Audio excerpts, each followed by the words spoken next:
Sebelum kita praktekin semua syariat, nomor satu itu iman.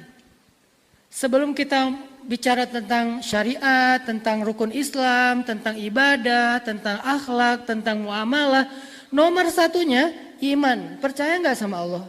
Saya nggak mau membahas iman dari angle rububiyah, uluhiyah, asma, sifat. Itu mah materi kampus dan saya juga belajar itu dulu. Cuman nggak mau dibahas itu. Kenapa? Bukan karena nggak ngerti.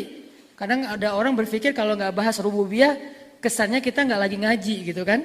Kalau nggak bahas uluhiyah, kesannya ini kajiannya main-main. Padahal itu kan cuma istilah. Rububiyah itu istilah. Pemaknaannya apa? Libatkan Allah dalam masalah kita. Itu rububiyah bukan? Rububiyah. Apa arti rububiyah? Allah pencipta, Allah pemilik, Allah pemelihara, Allah penjaga. Itu kan arti Rabb. Rabbal alamin, pencipta alamin, pemilik alamin, pemelihara alamin, penjaga alamin. Kalau saya bilang gini, kalau kita dapat masalah, minta aja sama Allah diganti dengan yang lebih baik. Kenapa? Karena apa yang sudah hilang dari kita itu bukan milik kita, milik Allah. Itu lagi bahas apa? Rububiyah, karena Allah sang pemilik. Jadi kalimat innalillah wa inna ilaihi rajiun itu adalah terjemah dari kata Rabb, terjemah praktis dari kata Rabb. Ada orang yang ngerti istilah rububiyah, tapi begitu ada musibah, dia nggak pakai teori rububiyahnya di dalam menyikapi musibah. Harusnya kayak misalnya yang saya sering cerita tuh, saya kehilangan motor Vario 19 juta, baru beli 3 bulan, langsung Allahumma ajurni fi musibati wa khuluf li khairam minha. Ya Allah, saya lagi dapat musibah nih, kasih dong pahala dalam musibah saya dan beri saya ganti yang lebih baik. Ini namanya rububiyah, mengembalikan kepada Allah. Dan saya percaya banget kalau udah minta ke Allah dalam musibah itu kan Nabi sendiri yang menjanjikan. Karena kata Nabi, ya Abu Salamah, Nabi ngajarin doa kepada Abu Salamah. Wahai Abu Salamah, kalau kamu dapat musibah, bacalah doa ini. Dan demi Allah, kamu tidak akan merugi karena Allah pasti akan mengganti musibahmu dengan yang lebih baik. Abu Salamah pulang ke rumah ngajarin doa ini kepada istrinya Ummu Salamah. Lalu ketika Abu Salamah meninggal, itu kan musibah kan ya buat seorang perempuan. Dan tidak ada musibah yang lebih besar bagi seorang cewek daripada ditinggalkan suaminya wafat. Sehingga sampai ada hadis, tidak boleh seorang perempuan berkabung lebih daripada 3 hari kecuali atas kematian suaminya. Itu boleh lebih dari 3 hari. Kalau yang lain, ibu, ayah gak boleh lebih dari 3 hari. Dia udah harus mulai aktivitas lagi, walaupun tetap sedih, cuman gak ada dalam rangka berkabung. Kalau suaminya boleh 3 hari lebih. Kenapa? Karena memang gak ada yang lebih musibah daripada wafatnya seorang suami. Nah ketika Abu Salamah meninggal, Ummu Salamah ingat dengan nasihat Abu Salamah doa ketika musibah. Dia baca, ya Allah, beri saya pahala dalam musibah saya, beri saya ganti yang lebih baik. Langsung, astagfirullahaladzim, salah ngomong, minta ganti yang lebih baik. Tapi kan doanya emang gitu. Ummu Salamah terlanjur mengucapkan, akhirnya Ummu Salamah bilang, ya Allah, siapa yang lebih baik daripada Abu Salamah? Kan Abu Salamah itu suami ideal banget, penyayang, bertanggung jawab, orangnya baik hati, pokoknya udah sempurna lah. Setelah selesai masa iddah Ummu Salamah, datanglah laki-laki yang lebih baik daripada Abu Salamah melamar Ummu Salamah. Dialah Rasulullah SAW. Baru Ummu Salamah percaya Allah benar-benar mengganti dengan yang lebih baik. Ini jangan lihat dari angle subjektif ya. Saya nggak mau kayak gitu Ustaz. Saya nggak bakalan ngajarin doa itu ke istri saya. Nanti saya meninggal dia doa itu yang datang misalnya siapa? Ustaz Abdul Somad. Kan bahaya gitu kan ya. Jangan deh. Jangan diajarin ya. Ini cukup, saya juga nggak ngajarin ke istri saya. Biar saya, cuman dia taunya dari YouTube.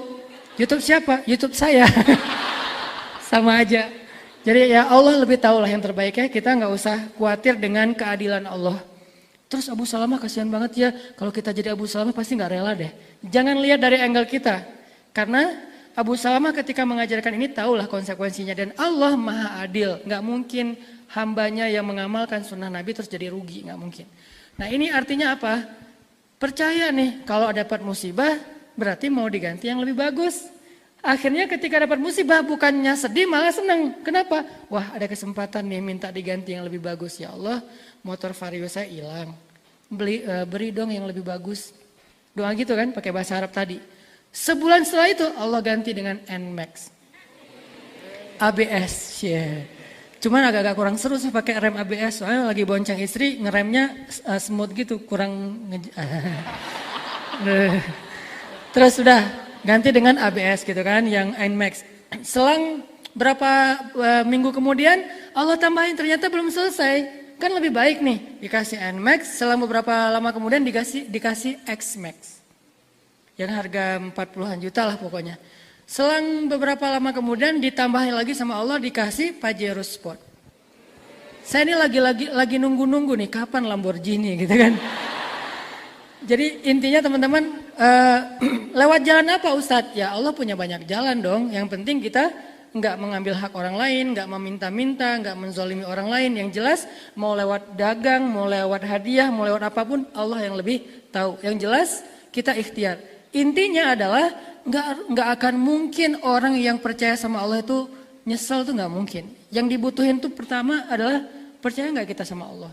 Bahwa investasi 1 miliar untungnya 5 juta per bulan, kena inflasi pula.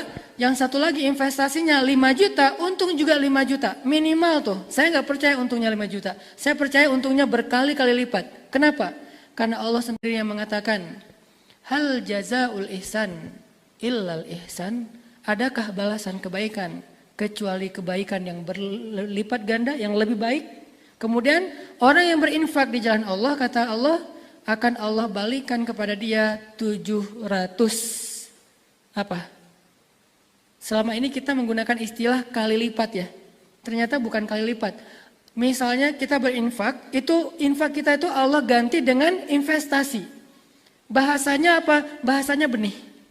Yang namanya benih itu apa? Tumbuh. Kemudian dari benih itu tumbuh menjadi sekian. Dari sekian menjadi sekian. Dan bahasa kalimat terakhir di ayat itu apa?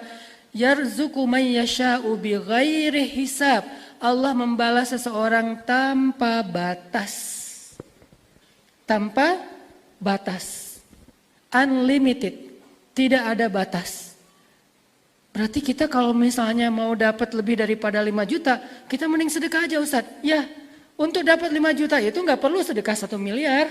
Sedekah 50 ribu juga dapat 5 juta. Caranya gimana Ustadz? Saya udah coba 50 ribu tapi nggak balik tuh 5 juta. Nah, ntar dulu. Kita perlu mengkonversikan 5 juta versi sedekah. 5 juta yang dari riba, uangnya berbentuk cash atau berbentuk saldo di rekening. Lebih sering saldo atau cash? Saldo di rekening dong. Kalau kita invest misalnya deposito, masuknya dalam bentuk apa? Saldo di rekening kan? Begitu juga dengan Allah. Allah kalau misalnya kita investasi dengan ribanya Allah yaitu sedekah, itu akan bertambah saldo di rekening kita. Sama dengan itu, nggak ada bedanya. Kenapa yang ini kita minta cash, yang itu kita puas dengan saldonya doang? Nggak fair kan? Yang di bank asal muncul angkanya kita merasa udah dapet. Yang di sini kalau belum ada cashnya kita ngerasa ditipu sama Allah. Ini nggak fair nih. Kalau itu ngasihnya angka di saldo, ini juga boleh dong ngasih angka di saldo. Masalahnya saldonya ada di mana? Saldonya disimpan di sebuah buku yang terjaga, namanya Lauhul Mahfuz. Namanya Lauhul Mahfuz. Lembaran, lauh itu artinya lembaran. Lauh jamaknya alwah. Lembaran yang mahfuz, yang terjaga, tersimpan. Nggak ada yang boleh nambah kurangin angkanya. Nggak ada yang boleh coret-coret. Nggak ada yang bisa nge-crack atau nge-hack. Benar-benar mahfuz, terjaga. Wah, tapi kan nggak bisa dipakai. Bisa, sama dengan saldo di rekening bank kita. Kalau kita pengen pakai tinggal gesek. Kalau kita pengen pakai tinggal apa misalnya? Tinggal transfer online banking kayak gitu. Nah yang ini gimana caranya? Lebih gampang lagi. Kita nggak perlu bawa kartu kemana-mana.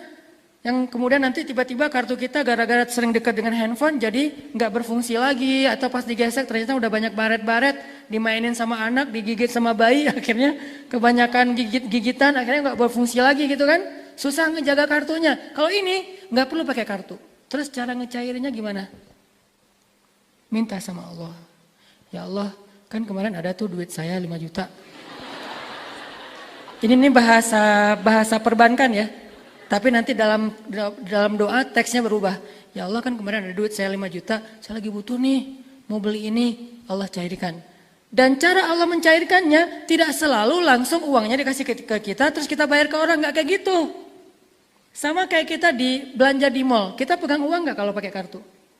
Nggak pegang uang, kita cuma ngasih kartu, si mbaknya digesek di kasir, udah gitu keluar angka, beres. Kita nggak pegang uang sama sekali kan? Dan dengan Allah juga kayak gitu, nggak harus kita pegang uang cashnya. Yang penting hajat kita terpenuhi. Cara Allah bayar gimana? Allah membayar dengan banyak cara. Allah balik-balikan hati manusia. Tiba-tiba ada orang yang mau belanja ke dagangan kita, bisa.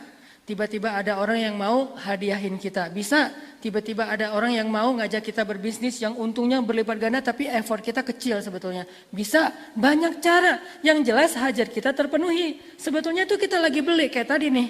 Saya dapat hadiah NMAX dari teman saya. Dan saya nggak pernah ngomong saya kehilangan Vario. Kalau gitu kayak kasihan gitu kan. Aku kehilangan Vario loh, tapi aku udah doa kok sama Allah. Ngomong ke orangnya biar dia, oh ya Ustadz, saya juga nggak mau bikin Allah malu sama Ustadz. Udah deh, saya kasih aja NMAX biar Ustadz makin yakin sama Allah. Ini kayak main-main kan? Saya nggak ngomong ke dia kok, cuma seminggu jaraknya dari hilang Vario dapat NMAX.